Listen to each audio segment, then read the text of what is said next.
Good morning, good afternoon, good evening, friends. Kevin sir back from Personal Tutor, Standard 7th History playlist आप लोग देख रहे हैं. Chapter है चैप्टर 4 जिसमें मुगल डायनेस्टी के बारे में इंफॉर्मेशन दी है.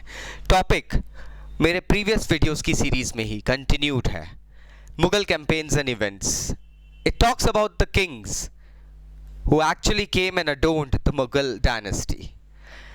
आज के इस वीडियो में मैं मुगल डायनेस्टी के परहैप्स सबसे well planned, well settled, well maintained king Akbar the great के बारे में बात करने वाला हूं. 1556 से लेके 1605 लगभग 50 साल इन्होंने पूरे भारत पे राज करा. इनकी हुकूमत चली. कहते हैं उस वक्त India went through a golden era. Now Jalal Akbar was the name given to him later on by the people of India. उनके जितने भी जो फोक्स थे, किन्स फोक थे, जो उनके नागरिक, उनकी प्रजा थी, उन्होंने उनका नाम अकबर दिया था. He wasn't given the name Akbar. His name was Jalal. At the age of 13, after his father's death, he found himself at the throne of Delhi. 13 साल की उम्र में पिता की अकस्मात मृत्यु देखते हुए इनको दिल्ली के ताज पे बिठाया गया. इनके रीन को 3 पार्ट्स में डिवाइड किया जाता है फ्रेंड्स. पहला जो फेज है दैट इज फ्रॉम 1556 से 1570 तक, फर्स्ट 15 years. इस रीन को हम कहते हैं the era of his independence from his elders, where he started learning things and gained his decision making skills and various other things. Bairam Khan इनके एक रिजेंट हुआ करते थे, मतलब इनके केयर टेकर. उनसे 1556 से लेकर 1570 के बीच में चीजें सीख के खुद का एक रूल एस्टैब्लिश करना, that's what he did.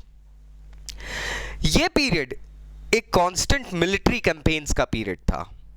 He went ahead and started launching military campaigns against the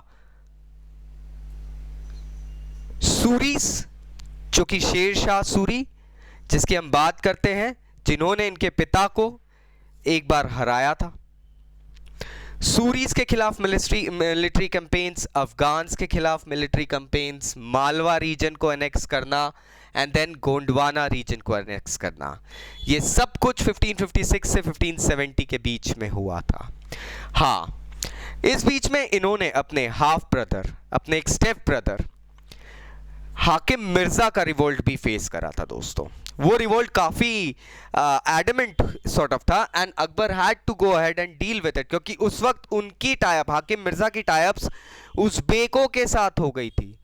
तो Akbar always had Uzbek Mongol tribe के ही एक लाइक लिनियज में आते थे and they were against the Mughals. इस कारण से बाबर तक को प्रॉब्लम हुई थी.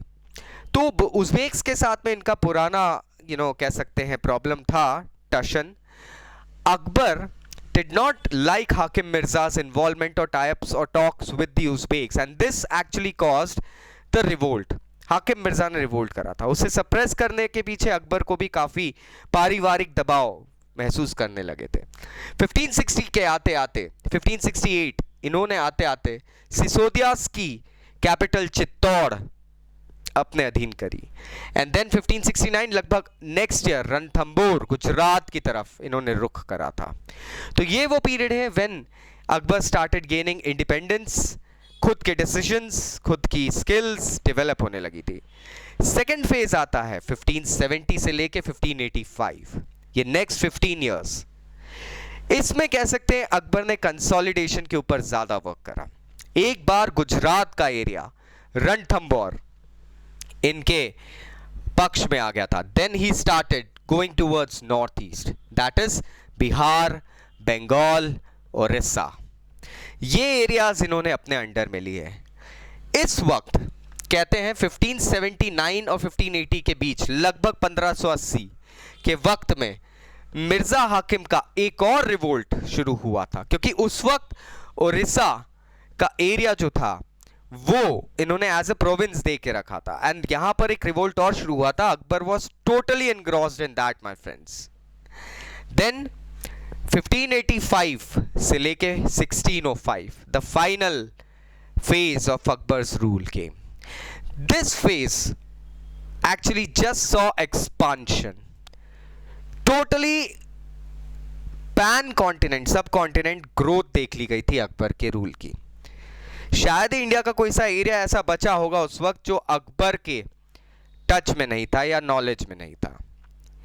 एज फार एज अफगानिस्तान में कंदहार जो सफविद किंगडम के अंडर आता था, उसको भी अकबर ने अपने अंडर लिया था, एंड वहां से उज़्बेक्स के खिलाफ एक चेक पोस्ट बना दी थी.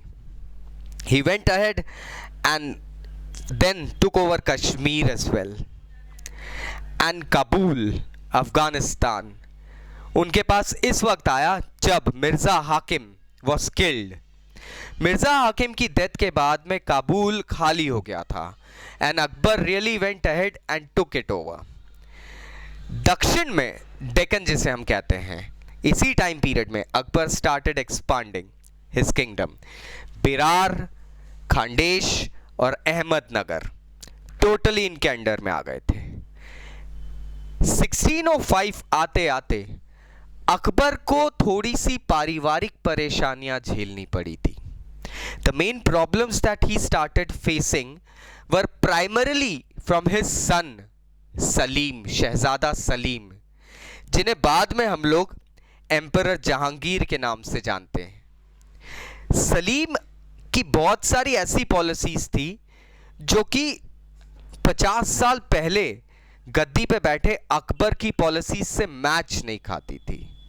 You know the generation gap वाली थिंकिंग होती है कि आपको पता नहीं है, आपका टाइम गया, हमारा टाइम आ गया, and all sort of things. Akbar के आखिरी कुछ साल इसी पारिवारिक उधेड़ बुन में निकले हैं दोस्तों.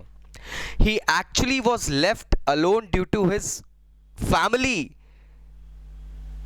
feuds, disputes with his son, disagreements and constant arguments. Then finally in 1605, with death of Badshah Akbar, his reign also ended.